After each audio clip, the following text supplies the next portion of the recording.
Buenos días, buenas tardes, buenas noches. Mi nombre es Carlos Uazúa y esto es un divertimento serio. Hola, ¿qué tal a todos los que me escuchan el día de hoy?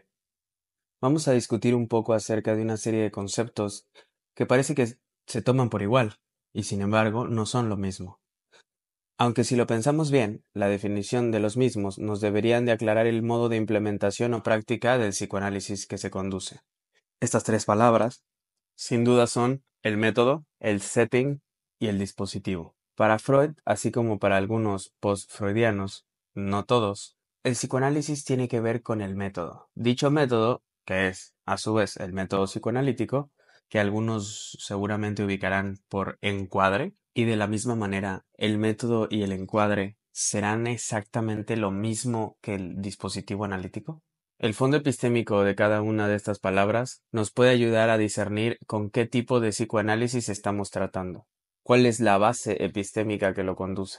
Aunque en sí mismo el psicoanálisis pareciera uno, no existe un psicoanálisis, existen los psicoanálisis. Y a pesar de que se dividen en orientaciones, corrientes y otras palabras más, yo apostaría porque no existe el psicoanálisis, sino los psicoanálisis, y no solamente por esas divisiones, sino que existen los psicoanálisis y solo se pueden contar uno por uno, ya que incluso ningún análisis es igual entre los clenianos, o entre todas las personas que se analicen con lacanianos, ningún análisis será igual a otro. Sin embargo, hay una serie de reglas que autorizan la tarea de lo que podemos llamar o no psicoanálisis. Para Freud, entonces, la palabra que se usa es la palabra método. El método psicoanalítico es un método de investigación de lo inconsciente y un método terapéutico. Si observamos un poco la serie de historiales que tiene Freud, podemos irnos dando cuenta de que más que un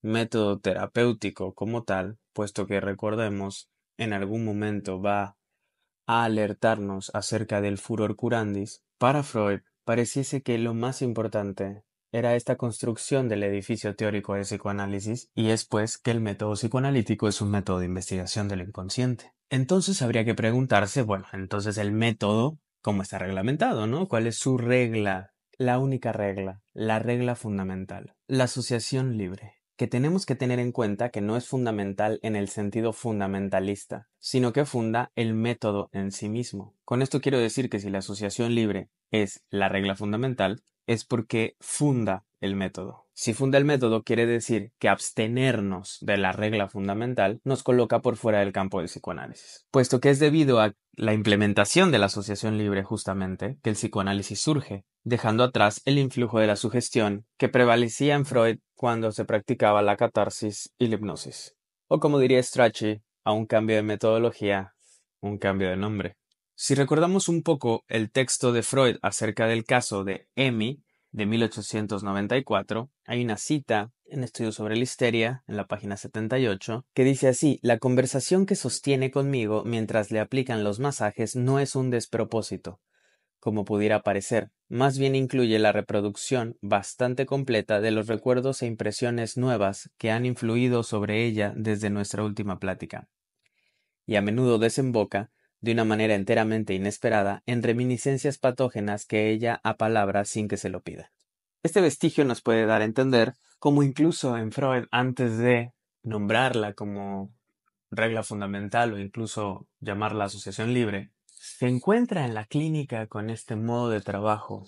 Ya más puntualmente, la asociación libre será convocada a la luz pública en 1909 en la Clark University en Massachusetts, cuando Freud va y da esa serie de conferencias donde termina explicando el método de investigación del inconsciente llamado psicoanálisis. Voy a citarlo, puesto que considero que es sumamente importante tenerlo a la mano. La cita es de 5 conferencias sobre psicoanálisis y estamos en la página 27-28. Freud entonces explica lo siguiente. Dejamos entonces al enfermo decir lo que quiere, y nos atenemos a la premisa de que no puede ocurrírsele otra cosa que lo que de manera indirecta dependa del complejo buscado. Si este camino para descubrir lo reprimido les parece demasiado fatigoso, puede al menos asegurarles que es el único transitable. La elaboración de las ocurrencias que se ofrecen al paciente cuando se somete a la regla psicoanalítica fundamental no es el único de nuestros recursos técnicos para descubrir lo inconsciente. Para el mismo fin sirven otros dos procedimientos, la interpretación de los sueños y la apreciación de sus acciones fallidas y casuales. Si bien Freud menciona que no es el único recurso, cuando toca el tema de las acciones fallidas, todo esto que va a desarrollar en psicopatología de la vida cotidiana, en el chiste y su relación con el inconsciente, etc., así como en la interpretación de los sueños, nos damos cuenta de que la regla fundamental psicoanalítica simplemente es la regla fundamental, puesto que cuando surgen algunas de estas operaciones fallidas o cuando se está narrando un sueño, Freud va a aplicar el mismo método de asociación libre a modo de fragmentar, ¿no? Ahí está la palabra análisis, de fragmentar el material para que entonces el paciente pueda asociar libremente con cada uno de estos fragmentos y se pueda llegar a algo. ¿A qué? Bueno, eso será para otra ocasión. Pero como intentando retomar el asunto, la regla fundamental de la asociación libre funda el método. No importa de qué se esté hablando, la ocurrencia está ahí.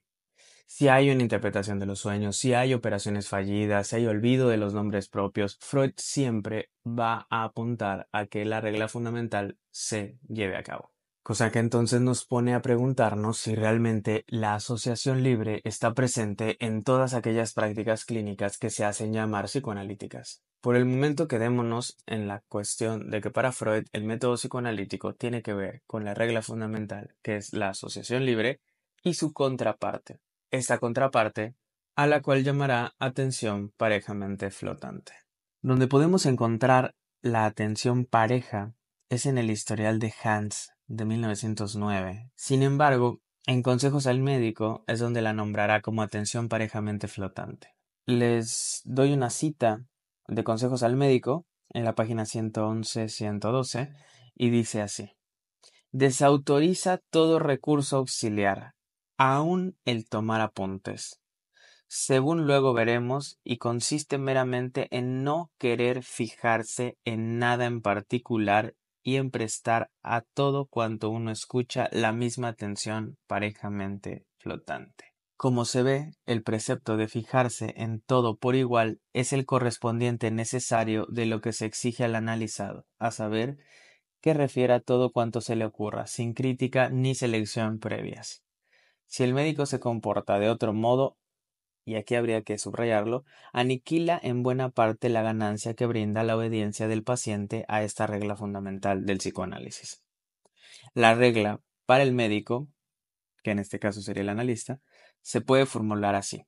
Uno debe dejar cualquier injerencia consciente sobre su capacidad de fijarse y abandonarse por entero a sus memorias inconscientes. O expresado esto en otros términos puramente técnicos, uno debe escuchar y no hacer caso de si se fija en algo. Bueno, esto ya nos debe de dar como un panorama un poco más amplio, tomando en cuenta estas dos citas de Freud con respecto a la asociación libre y con la atención flotante. ¿Por qué este capítulo decidí hacerlo de esta primera parte sobre el método freudiano? Porque esto nos puede dar una clave de lectura para entender desde dónde está hablando la gente cuando habla, o desde dónde pretende hablar acerca del psicoanálisis o no. Hay mucha gente que sabe mucha teoría, pero cuando habla, habla solamente desde la teoría.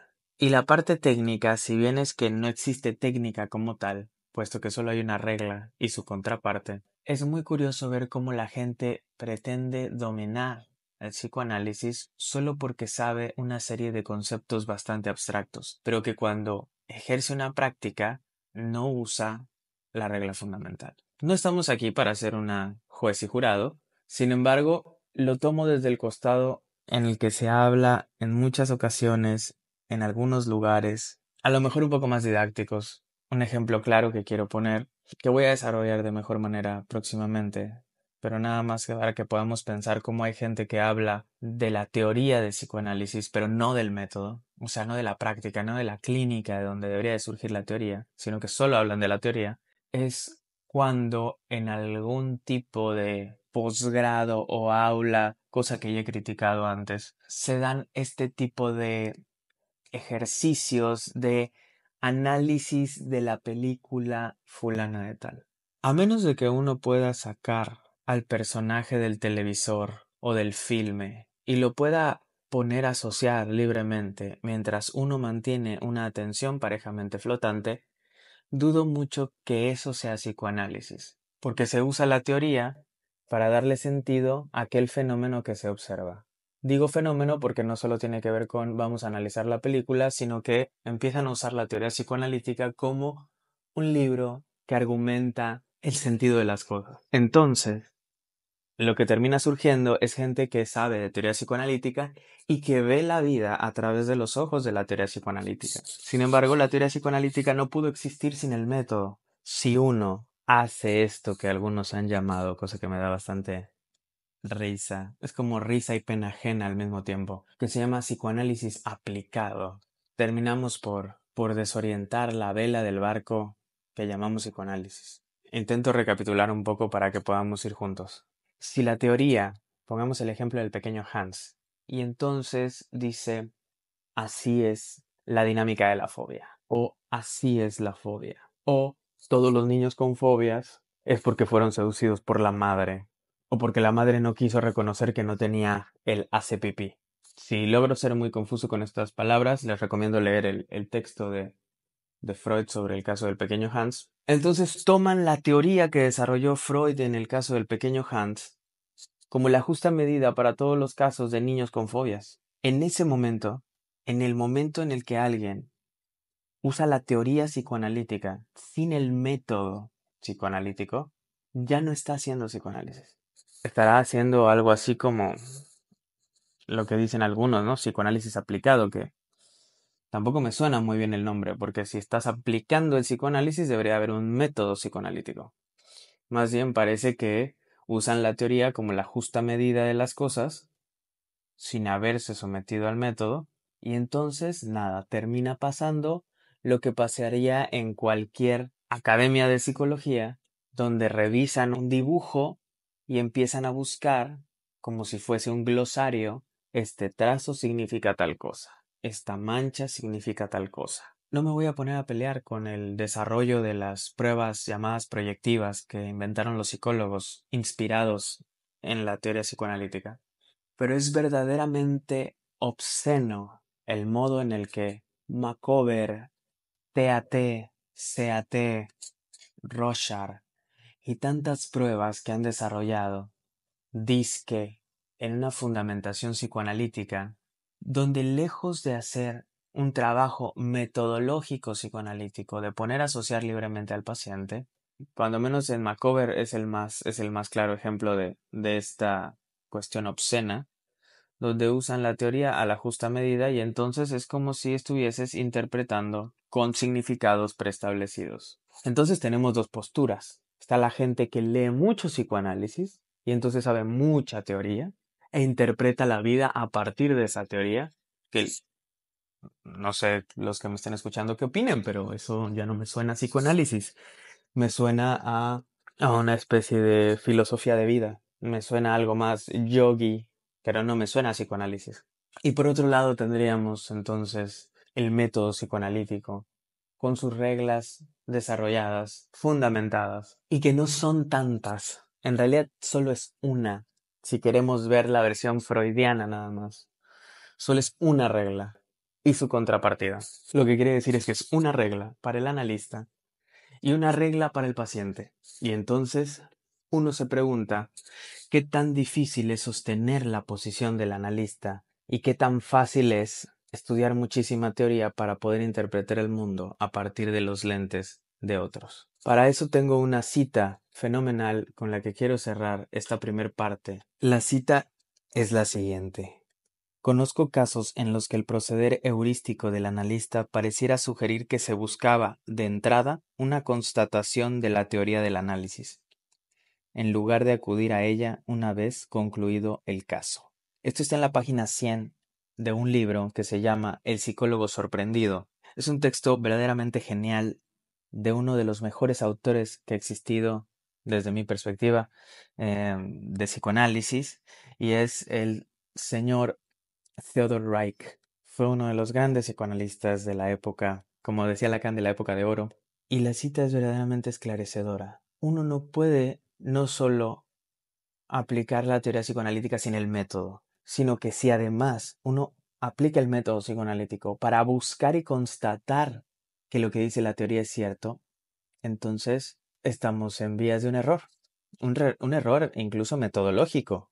Como dice Reich, habría que acudir a la teoría o a producir teoría una vez concluido el caso. Esta cita es bastante puntual. Les recomiendo mucho el libro de Psicólogo Sorprendido. Se acaba de publicar, si mal no recuerdo, en el 2018. Es un gran libro. Es un libro que no se siente con ningún sesgo de orientación psicoanalítica. Hoy en día uno puede encontrar libros y dices, esto es muy freudiano, esto es muy lacaniano, esto es muy kleniano. Y claro, porque los libros actuales ya tienen todo un desarrollo histórico detrás.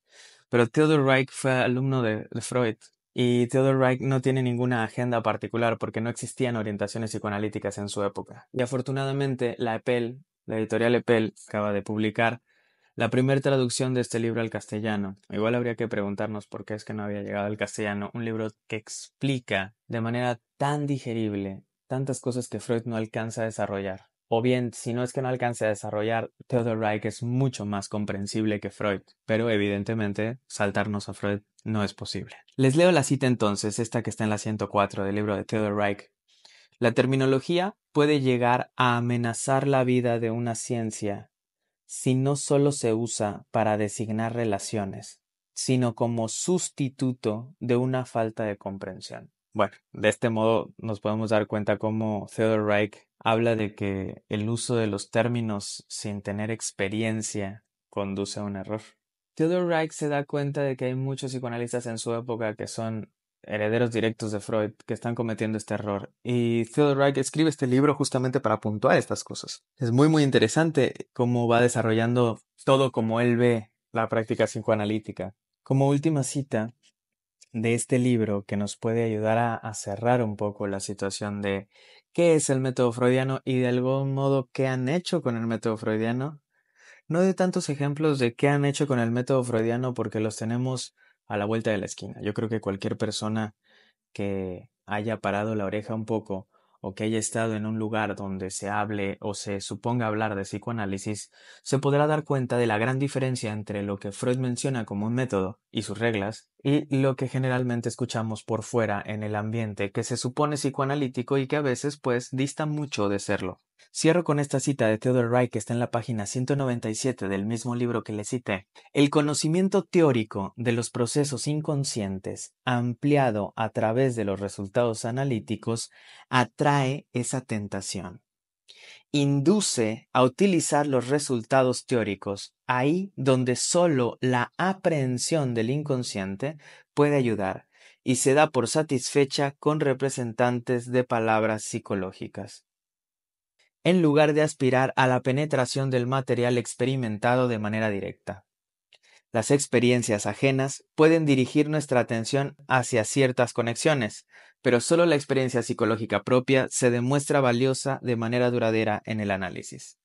Bueno, esto va en relación con lo que les mencionaba justamente de que no por leer el caso del pequeño Hans uno ya puede aplicar esa elaboración teórica que hizo Freud del caso de un niño con una fobia a los caballos a todos los niños que tengan una fobia o peor aún a todos los niños que tengan una fobia de un caballo. Porque la teoría no debe de ser la justa medida, sino el método, y lamentablemente, muchas veces, eso es lo que menos sucede. Por hoy vamos a dejar acá.